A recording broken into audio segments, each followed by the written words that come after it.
It's the right button. All right. Thanks, guys. I mentioned the 12-day thing, right?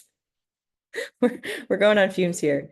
So we don't have Emma with us this morning right now. I've just sent her a message to see if she's able to join us. But we'll do introductions, and if Emma joins us, we'll pop into her presentation. I'm really interested in hearing more about this. And if she's not able to join us today, we'll make sure that she joins us at our next meeting. So you all know me, Stephanie Cavino. It's really exciting to get to say that I'm the executive director of the Blackstone Watershed Collaborative now. We are transitioned from Clark University as our fiscal host to becoming our own independent nonprofit. And thank you so much to Kaylee for going on this adventure for me. And I know Nick's on the call. Thank you to Horsley Witten for being one of our foundational sponsors and just kind of helping us kick off with some of that really flexible funding to do the work that we need and be able to work with reimbursable grant funds. We are lucky to have a lot of grants, but being all reimbursable, it's always a bit tough to get off the ground. So thank you. And I'll hand it to Kaylee to introduce herself and we can go around. Hi, I'm Kaylee McLaren. I'm the restoration manager at the collaborative. And yeah, I just want to echo what Steph said. Thank you everyone for coming on this journey with us and bearing with us as we get some logistical stuff out of the way. And again, thank you to Horsley Witten for all the support. Thanks.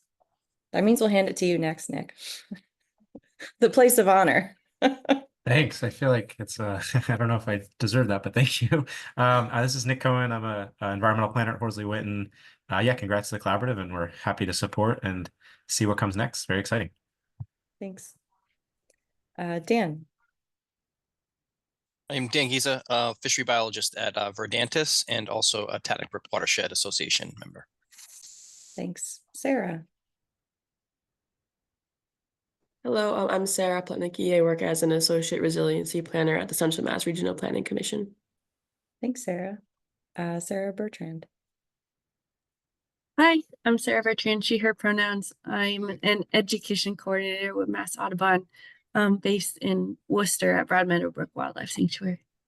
Thanks, Sarah. Morgan. Hi, I'm Morgan Husset. I'm a researcher at Clark University, and I like to help think about sediment dynamic into the watershed. Thanks, Morgan. Donna. Oh, you're on mute, Donna.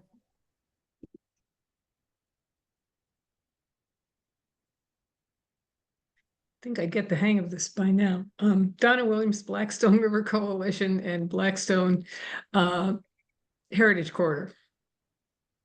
Thanks, Donna. We all do it. I feel like at least once a week. Don't worry about it. Kate. Good morning, everyone. I'm Kate McPherson. I'm Save the Bay's Narragansett Bay Riverkeeper, and I'm also the collaborative's board president. Yeah, I should have introduced our board members. Gosh, thank you, Kate. I think, let me see. I think it's just you on today, but yeah, Kate is our board president. Michelle Smith is our treasurer, who's the director of planning for the city of Worcester. Katie Liming is our secretary. She was formerly an intern with the collaborative, and now she's the Lakes and Ponds coordinator for the city of Worcester, which is weird that we have two Worcester folks, but we knew them from different places. And then we also have another board member, Bryce Dubois, who now is a researcher and professor at University of New Haven. Thanks, Kate. Greg. Greg Garschler, Intercollegiate Outdoors Coordinator with the Greater Worcester Land Trust. Thanks. David.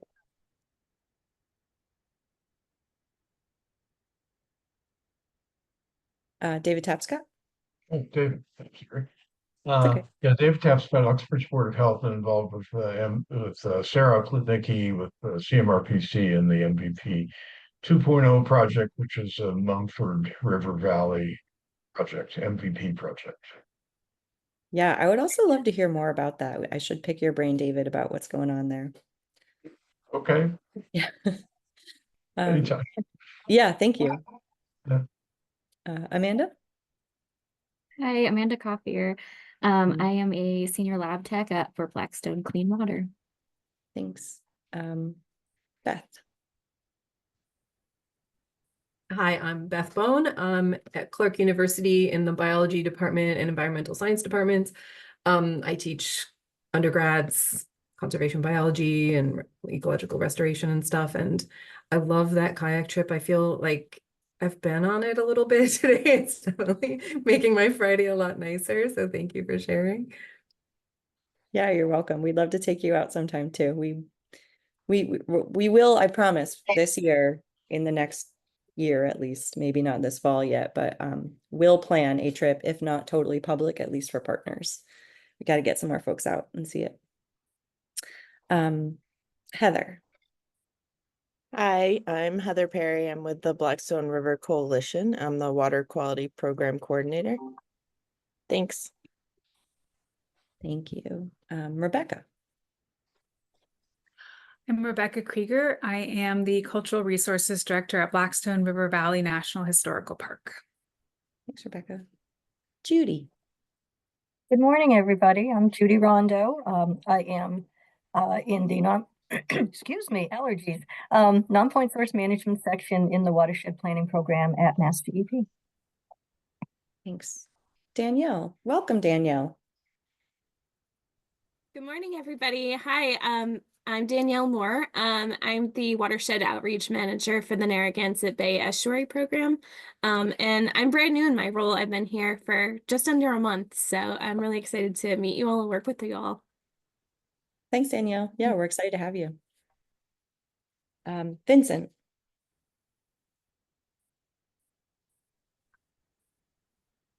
Hi. Hey, my name is Vincent. I'm the Stormwater Coordinator for the NRC3. Thanks, Vincent. Peter.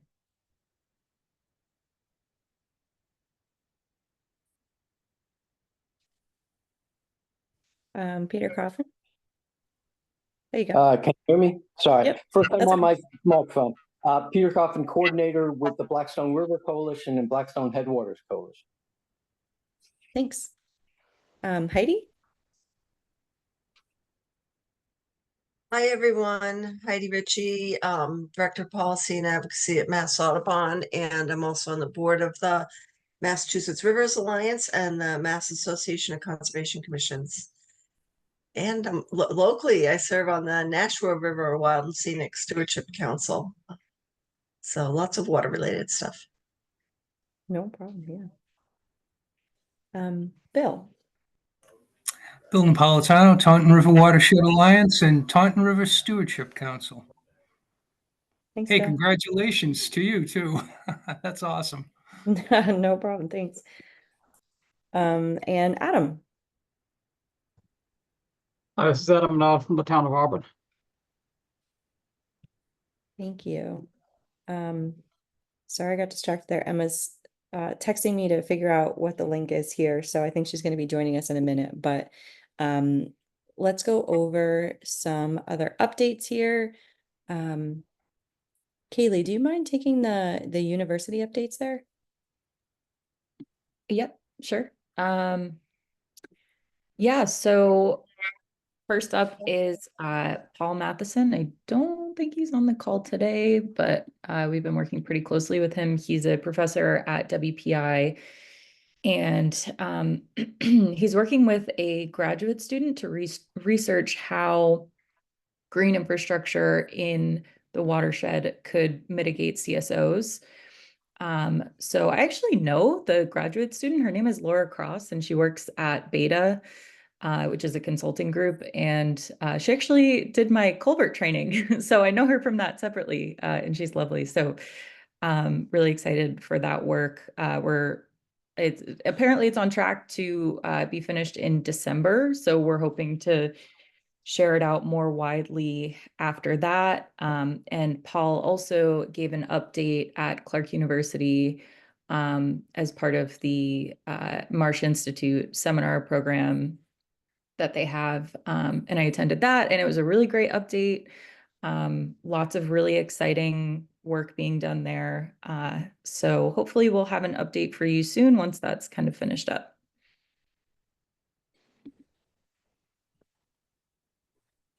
Morgan or Beth or others, do you have any other university updates that you want to share?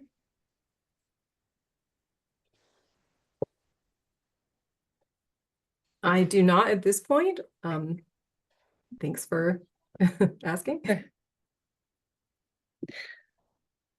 Okay, so water quality updates.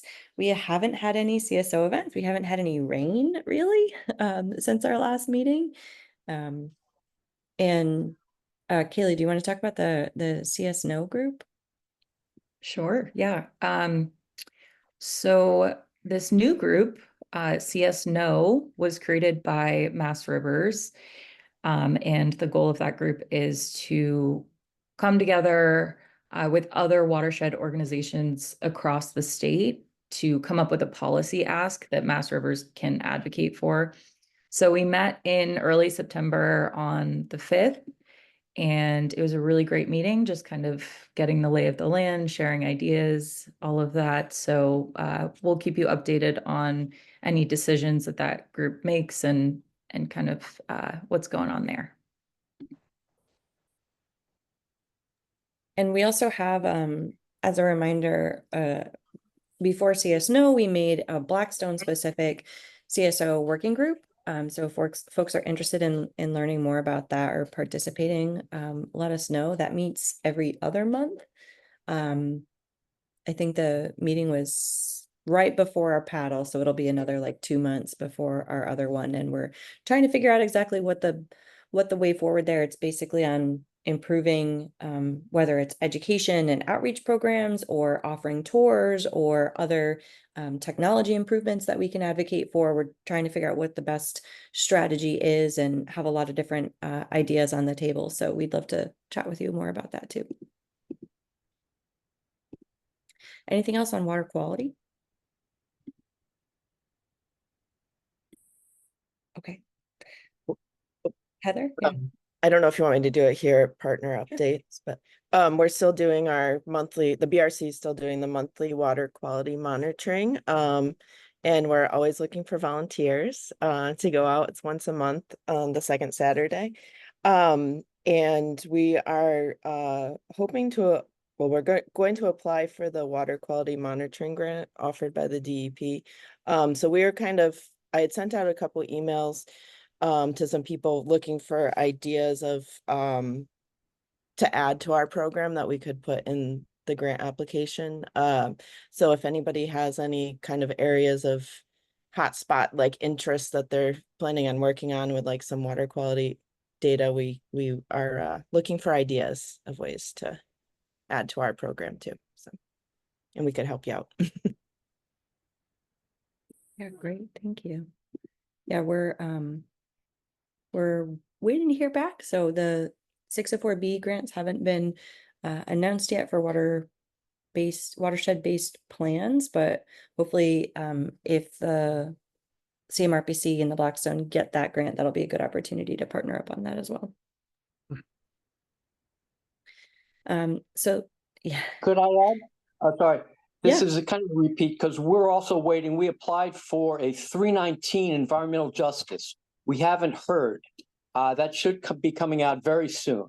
But whether we get that or not, the Blackstone Headwaters Coalition and the River Coalition are committed to working in the upper Tatnuck, along with the city is trying to do its management planning. But the Professor Bill Subcheck from Holy Cross has volunteered the services of his some of his students to look at northern Tatnuck.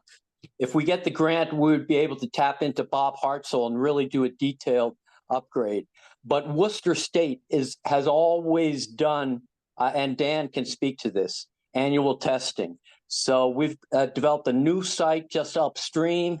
Of course, there was not enough water to test last month, but whether the grant goes through or not, the water monitoring partnership around COES and the grant would really pay for outreach to the urban youth downstream at COES and get a fishing pole in their hands. So there's so much opportunity and or needs. So hopefully that comes through, and this other water quality grant would be good as well. I'll leave it at that. Thanks.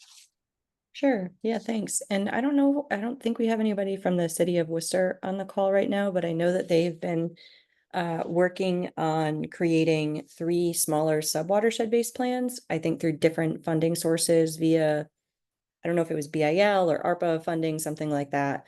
And I haven't read the RFP yet, but I know it's out and they're looking at, let me think if I can get this, Quinsigamond, Tatnick, and Indian Lake. Did I get that right? Correct. Yeah. The RFP is out. Perfect. Yeah, thank you. So that'll also be really exciting to try and plan these initiatives together. We've been having a lot of separate conversations that we're trying to kind of put together. Because Worcester's working on these sub-watershed-based plans. There's this opportunity potentially to create a larger watershed-based plan. We're looking at hydrology studies and wondering, what hydrology studies we need to put in some of our future funding as we get new contracts in October with a couple of our funders. So it's tough when you're waiting on a couple of different grants. We're also waiting on an America the Beautiful grant that we would hear back in November. That has funding in it if it's awarded for studying the flow of the Blackstone River, doing an H&H. So the goal is to be able to try and pile these together and make them build from one another into one comprehensive look at the hydrology and health of the river. And I think there's a lot of funding potentially out there. It's just a question of breaking it up into who's doing what. There's also some work being done by the state of Massachusetts, and I don't know if Hillary's not on the call today. She had another meeting, but gosh, I don't know if I'm going to be able to say this correctly, but they're looking to create a new flood model study on a pilot watershed in Massachusetts. I don't know if anyone else, Judy or someone else, has any more detailed information that you can share than that. I don't, unfortunately. That's okay. That's not our program, so I don't know too much about it. Yeah, I just wanted to kind of address those of you that are waiting for 604B and 319 grants.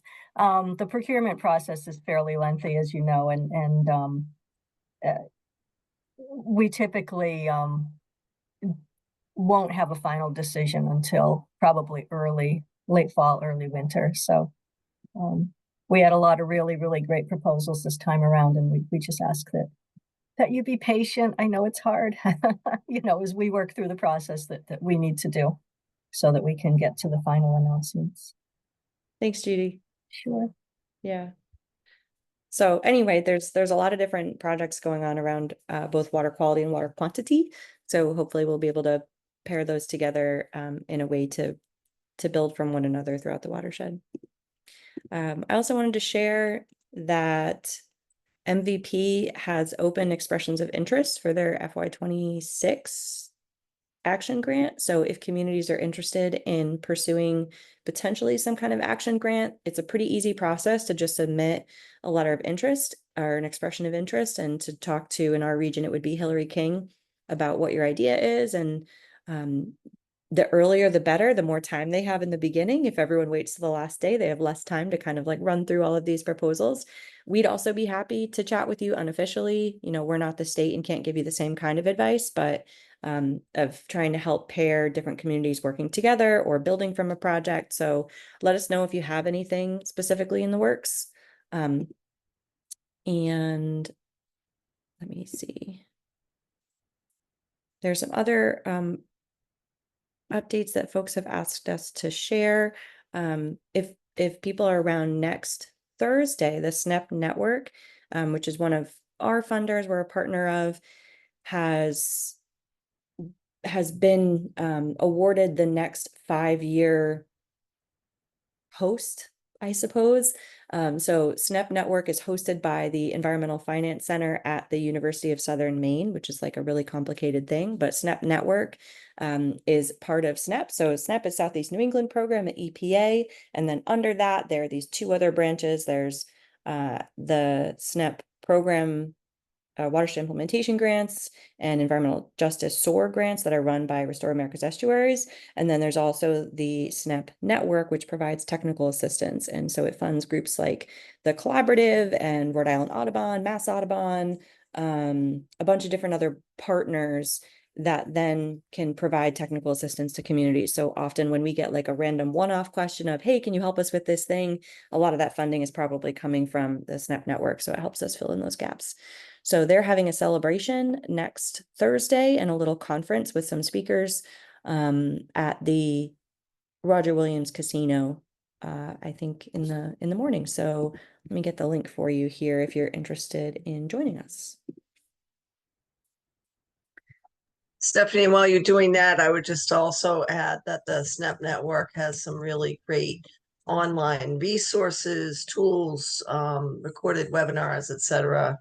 I'm going to put the web address in the chat. Thanks, Heidi. Yeah. Okay, so we do have some other little updates, and you can check the notes for those, but I wanted to spend a few minutes actually on getting your thoughts. And Kaylee, if you want to pull up that link. So the collaborative, we've been working on this for a really long time, but the paddle really kind of fueled us in remembering, thinking about what are opportunities for restoration, particularly around dam removal potentially, also culvert upgrades or replacement. But if there are other restoration projects, whether it's riparian areas or floodplain restoration, et cetera, we want to know what your priorities are. So if you're an organization that's been working on something, or you want to work in a particular area in the Blackstone Watershed, let us know. If you're a municipality that's already identified that there are particular dams, culverts, projects that have been highlighted within your MVP plan, your hazard mitigation plan, something that's come up more recently that you know is a challenge and you want to work on, we would love to hear what your priorities are.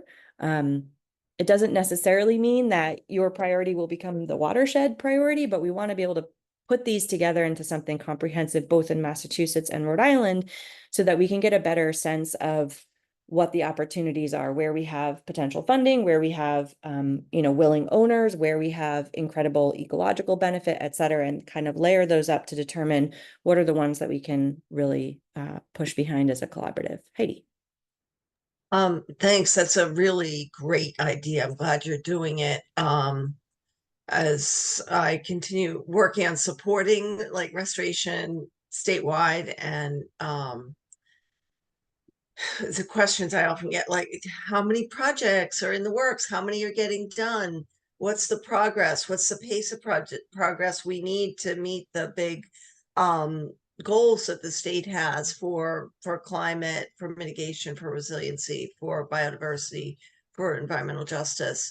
And it's been really hard to quantify those things. I get bits and pieces of information here and there. So it'd be really interesting to see what you can do with a watershed basis, and both in terms of advocating for more money, like in the upcoming environmental bond, but also how can we get the pace of projects going faster? That kind of compilation of information may identify some common themes where there could be something done on a particular category of projects to move them along more quickly. So yeah, absolutely. Thank you, Heidi. We need more of those advocacy organizations too that are doing that work. Big picture. So I encourage you to check out the link, and thanks, Kaylee, for putting that together. But I would also just want to hear from you guys. What's come up? I'm aware of some. I know that Douglas has a private owner who's working on 2 dam removals. They'd previously explored dam removal in the past through applying for a DER priority project status. They were not awarded that status, but they've done a lot of work in the meantime, both in terms of community engagement, a feasibility study, et cetera. So we're hopefully going to be working with them as they move forward and doing some additional community engagement, making sure that other folks are on board, they're aware of what's happening, and get some funding to pursue both of those dam removals on the Mumford River, which is a primary tributary to the Blackstone. We also know that Uxbridge, of course, has worked on a couple of different dam removal projects through its MVP funding. Oh, thanks, Morgan. Kaylee, we'll work on that. Thanks. So those are 2 that have some information behind them, but haven't moved forward yet. I know Poor Farm Brook is one in Worcester that the city pursued with the town of Shrewsbury. But again, they haven't gotten funding for any implementation on that. So these are all different possibilities. I don't know, like Adam, I know you've mentioned a couple of dam removals in the past. Vincent, you know, we've talked about some, especially Poor Farm Brook and culverts, but if there's something that comes to mind. Yeah, we talked about one, it's the Water District's dam. So I'm not sure where they are with that, but we willing to work with them to get it rectified. The water body is basically a swamp. It's filled with invasive weeds and stuff. It's not really any use to anything anymore. The mills are all gone. We'll see. Do you know what the name of the dam is? Um, or where it is? Pond. It's along the water body. It's on Kettle Brook. It's along James Street to Oxford Street North. That stretch of body right there, along that stretch. Yeah, we'll look that up. Thank you. Peter, and then David. Yes, Steph, I got two big fat folders. One would be what we thought was the low-hanging fruit of Mass Electric at Millbury, which is partially dismantled. Worked with, it was Mass Riverways really that took the lead on it and got it to the stage where we needed a local partner of like $1 million. National Grid was willing to do, but it had to be taking everything out, which cranked the budget 10 times. So that is, I think, a doable project that needs a honcho. The other major long-term effort, I had submitted letters with the Army Corps with the levee system in Woonsocket when they, courtesy of Senator Reed, they took over from the city of Woonsocket, the maintenance of it. This was about 10 years ago, which meant they had to bring it up to standards, and they cut down all those trees. And could there have been an opportunity to change the way the Army Corps does work? Yeah, but you know how slow the Army Corps changes. But there is long-term, I would say, planning and studying of that could really be a worthwhile effort for major significant improvements, because there is so much damage done to the bank in Woonsocket. Which dam is that in Woonsocket? It's the whole system. It's the levee system. It's not the all dam. of, okay. It is Yeah. associated with the dams, but yeah, no, it's everything upstream of the dams, going into Blackstone, and yeah, there's a lot of stories we can share. Great. David? Oh, yeah. Hi. I just wanted to let people know, I don't think I did last meeting, but there's a dam removal project in Douglas going on called the Hayward Landing. And there's two privately owned dams, and the owners are very involved in a removal project, and got a chance to tour that with them. So that's ongoing with the Mumford. The other interesting thing that I think I brought up, but I can't remember who I've talked to whom about, is the other tributary to the Blackstone in Uxbridge, the West River. A big, fairly good-sized dam there had a partial breach and lowered the level of the pond above it. And so the Conservation Commission, the Office of Dam Safety, the DER, the Select Board, everybody's sort of involved in what's going to happen. And this is sort of a natural phenomenon where the pond has lowered, and some of the local Concom people are saying this is a great experience. You know, you're letting the river partially and slowly restore itself. But there's a lot of pushback from the community, and we don't know where this is going so far. So it's an interesting situation, which I'll keep track of and let you know. Yeah, thanks. Could you repeat where is that? It's the West River in Uxbridge. It's north of, upstream of where the West River enters the Blackstone. It's called the West River Pond Dam. and it's downstream from the big flood control dam, the West Hill Dam, which is controlled by the Army Corps of Engineers, which was put in after the 1955 floods to control the upper reaches of the West River. Contact me if you need more specific information. It's the walk and tuck right on Route 16. The dam, the old mill straddled the river. They tore that down. Yes, it's north of the walk and tuck mill. I'll look for it. Morgan's always on the lookout for sediment transport opportunities.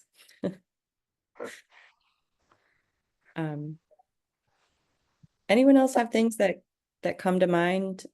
I know, Vincent, we've talked about Poor Farm Brook being potentially the priority for Shrewsbury. I don't know if and we did that walk. I don't know if there are others that you wanted to highlight. None that came to mind. Okay, thanks. Heidi?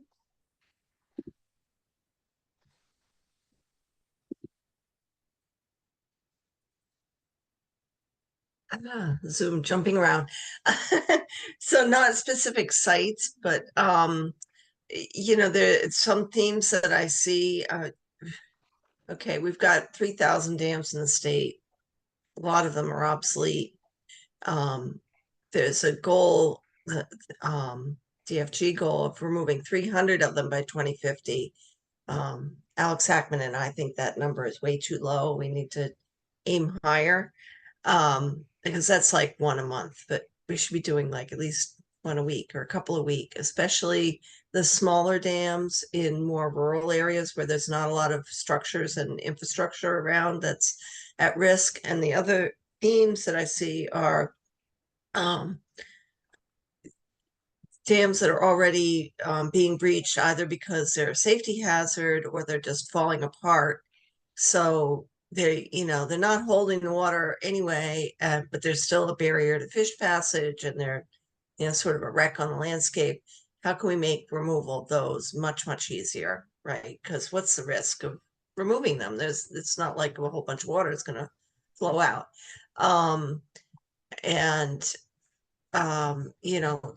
Helping landowners who they can't afford to repair them, they can't afford to remove them.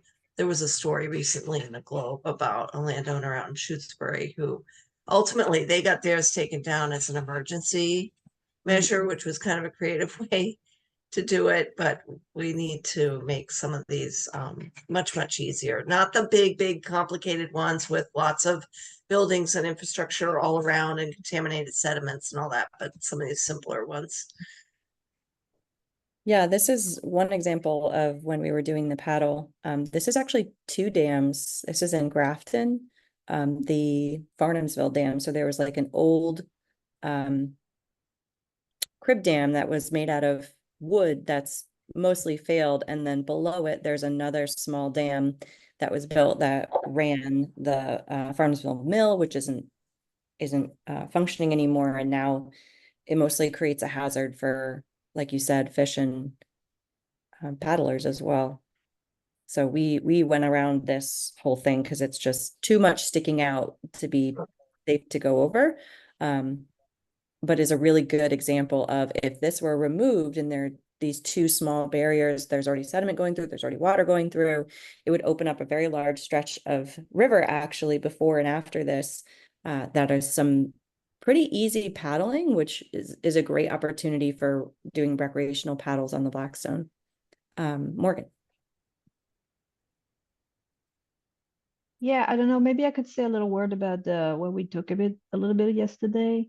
Because so we were looking at the dam atlas, and it has a lot of the dam, but not all.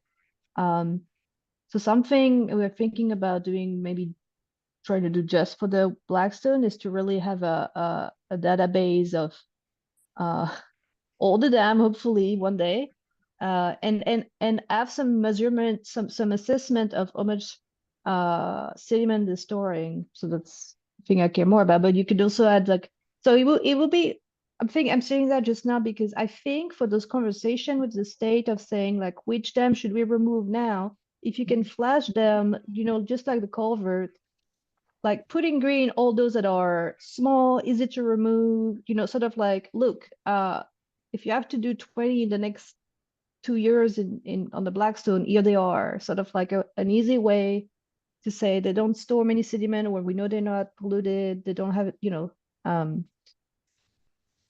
sort of database of the dam that are that we know things about.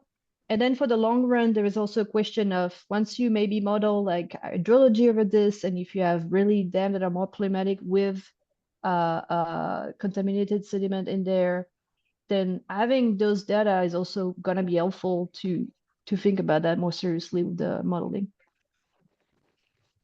Yeah, absolutely. Which also raises another point that we talked about during the paddle that has kind of come up as this opportunity and need, is that we always point to contaminated sediment in the Blackstone, and we know it is there, but we don't have enough data on where it is and what it is and how deep it is and how much there is and all of these questions. So we haven't put this together yet, but it's a goal of ours to work with some folks, especially those who are already doing some sediment analysis. I know that's happening at Elizabeth Webbing Dam in Rhode Island, where DEM owns, the state of Rhode Island owns the dam.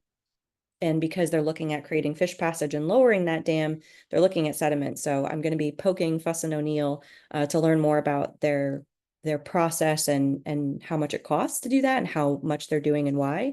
But we want to be able to do that for the whole river, to say, what does a comprehensive sediment analysis look like? How many holes do we need? How deep are they? How many before and after every dam at whatever river mile? What does a comprehensive study look like? And then once we know that, getting some idea on what it costs so that we can get a grant to perform that work. Dan. I was just going to add that in Lisa, Massachusetts, the Office of Dam Safety is actually going after some federal FEMA grant money, and have already been reaching out to dams that qualify, which are mostly high risk dams that are either in poor condition or have, I think, if you have over 1,000 people downstream, you're considered a high risk high risk dam. So some of that funding could potentially be used to remove some of that. So I don't know, they would be good folks to talk to if you have dams that are identified and see if they qualify. I think it's sometime in October when they has to get the funding. They have to get their ducks in a row, I guess, to go after that funding with from FEMA. But I guess the point is there are avenues to that. It's just identifying those and certainly making sure that those dam owners are aware of that funding and how to access it, I guess. Yeah, definitely. Thank you for that. That's part of what we're trying to do with kind of creating this list of potential dams is, where are they? What are the ecological benefits? Are they high hazard or significant hazard? Who owns them? Have they done feasibility studies before? This is all the work that we're currently gathering. And yeah, Kaylee's really been gathering. So as we put that together more, we'll share it out, but we would love to Do you know the name of the one in Grafton that you were? Farnhamsville Dam. It's privately owned, I know, but I don't know anything more about it. We haven't studied yet. Okay. Peter and then David. Yes, Steph, 3 sources. The main dams on the main stem, they're going to all have some contaminated, but the historic dams, there's this great study done in the 30s showing how each dam, the height and took advantage of every drop. So it's a series of impoundments on the main stem. Heidi's point about how many dams we got to take down, those are all on the headwaters upstream. So 2 totally different targets, if you will. But there has been detailed study done by the Army Corps, and I know it's more than 10 years old, but I don't think that's going to change too much. The depth in the core sampling done by the Blackstone Initiative, which was EPA major funding, and with the Army Corps, they detailed up the yin yang on Fisherville and Rice City Pond. And That is all good stuff as to how to do it the right way. It was very expensive. So we can share more, but there's a lot out there, historic and other small sites, but not detailed that you want or need. Yeah, thanks, Peter. I'll follow up with you if you can think about where those might be or official names and dates so I can try and find them. Thanks. David? Yeah, I just wondered if what we're talking about here is that, how does this relate to the dam atlas that RIFMA is doing? To coordinate all this information and sort of coming in and put it in one accessible place. Just an idea. I don't know if you've talked with Emily or not or whatever. We talk to Emily almost every day. So yeah, the collaborative is a funny little thing because we have these partners that join our calls and we hear from you guys. And then we have a lot of partners that we work with very often, but are never on calls. So Emily is one of those folks. So she was, the core of doing the whole river with us. And it was her idea to originally do it 2 years ago. And we're definitely a big part of the Dam Atlas. So the Narragansett Bay Estuary Program is also working with Emily and the Dam Atlas to take over the management of the public mapping portion. And so they're currently working with the URI researchers that helped put it together and accessing all the metadata to make sure that everything is really clean before they, write a script. And this is over my head but to make it an actually really good user interface to get all that data. But we just met with NBP yesterday talking about this. So definitely, we are working in tandem with You're on the it. Dam Atlas. Okay. I thought you were. Okay, thank you. No, it's always good to check. Sometimes we don't know about things, so I'd rather be told 6 times than 0 times. Yeah. So this is all really, really helpful, and we will follow up as well on some of these dams and studies that you guys mentioned, and put them all together to make sure that we're making informed decisions. We definitely want to work from what's already been done previously and not try and reinvent the wheel. So that's why we need all these partners to keep us posted on things that have happened. Also, the link is now fixed. So sorry about that. You should be able to access it now, but let me know if you have more issues. Yeah, and bottom line, just shoot us an email and tell us whatever you're thinking, and we're happy to take that information too. Make this as easy as possible. But great. Other updates that folks want to share?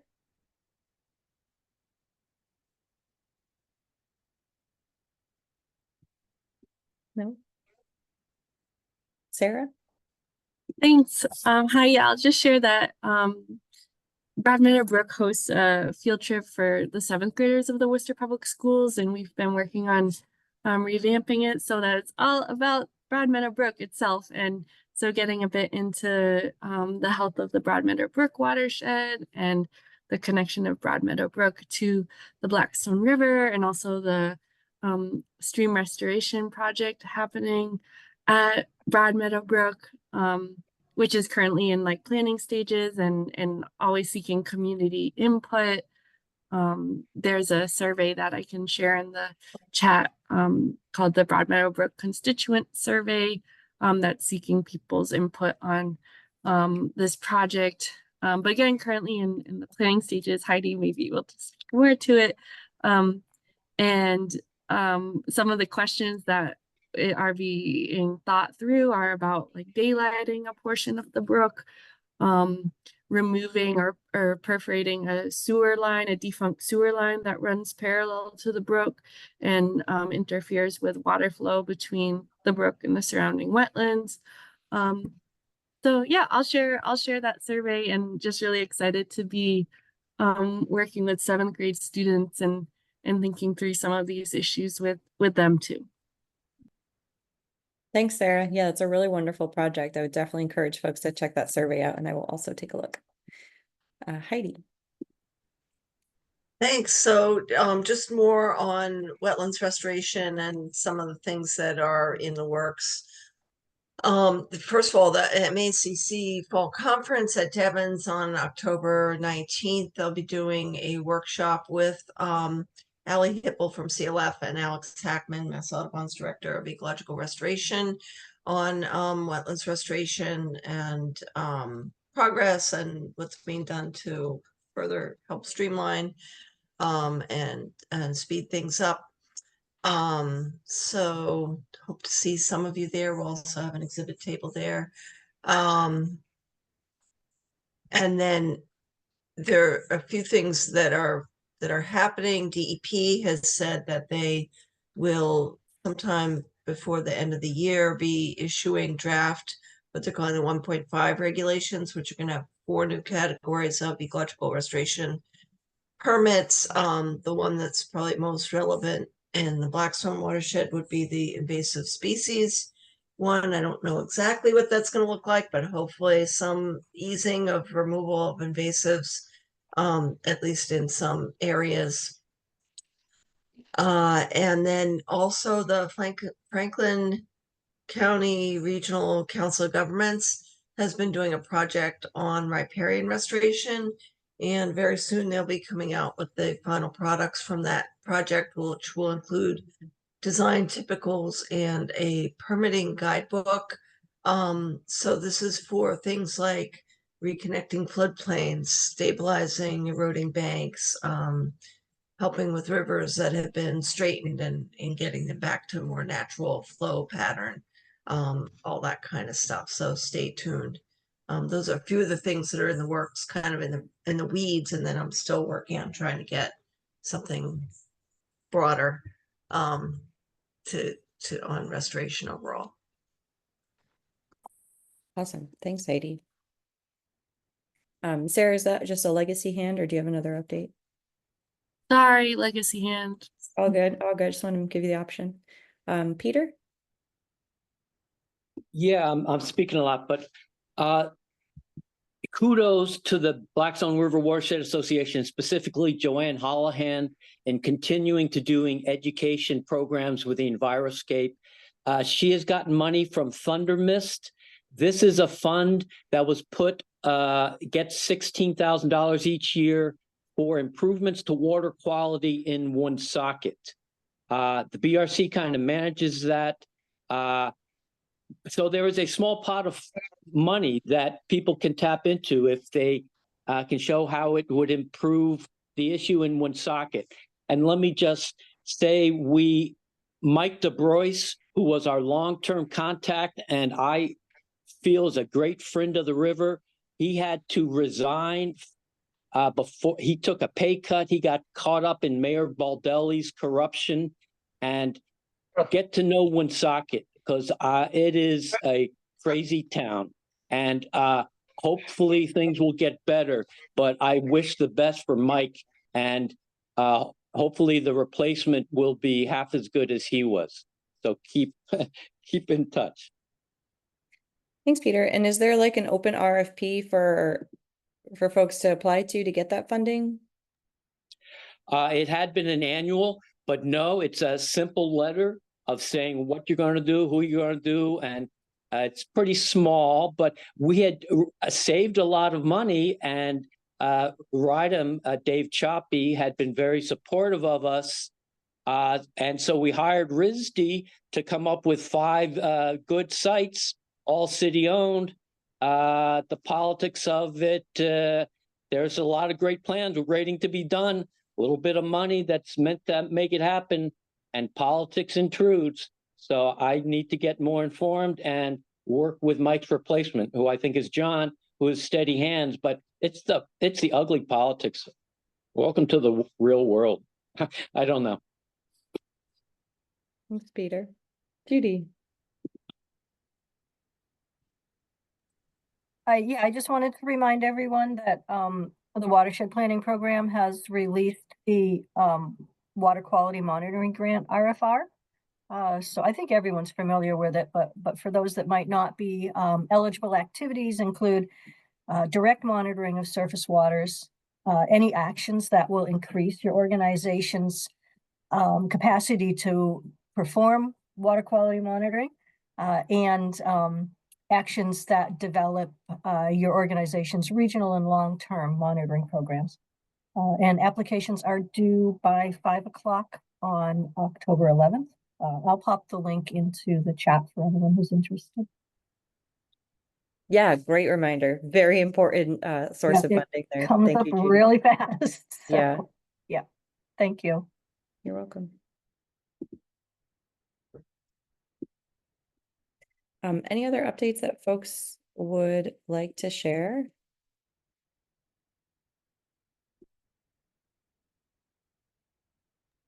Stephanie, I also put in a chat about the rodenticide workshop. I know it's not necessarily water related, but I'll tell you, rodenticides, they're killing, bald eagles as well as hawks and owls, and have even been found in things like river otters.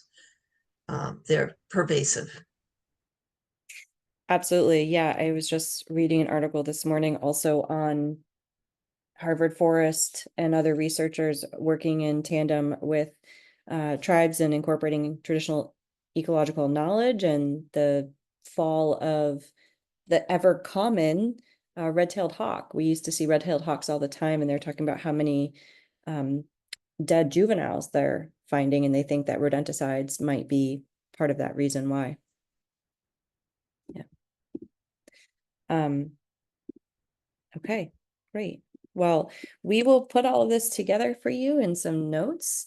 And we really appreciate your time to think about some of those restoration opportunities. Fill out that survey if you can, or reach out to us and we'll schedule something. And Kayla and I will keep kind of, what is it, beating the bushes to try and get all those priorities into one place again and help push some of these projects forward. So thank you. And we'll see you at our next meeting on October 18th. Apologies that Emma wasn't able to join us today, but she definitely will be here at our next meeting. So October 18th, we'll see you then. And just a note, I know it sounds like boy who cried wolf. We keep saying we're going to get a new Zoom link. We really will actually have a new Zoom link for next time. So we will share that to you well in advance. So thank you, and enjoy your fall weather this weekend. Thanks, Bye. everyone. Thank you. Bye, everyone. Thank you. Thanks. Bye.